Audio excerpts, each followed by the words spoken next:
أولى لك فأولى أيحسب الإنسان أن يترك سدى ألم يكن نطفة من مني يمنى ثم كان علقة فخلق فسوى فجعل منه الزوجين الذكر والأنثى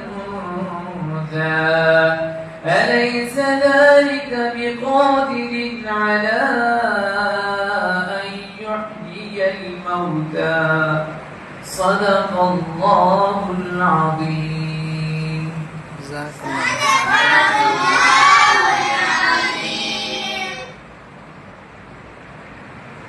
समझ गए हो?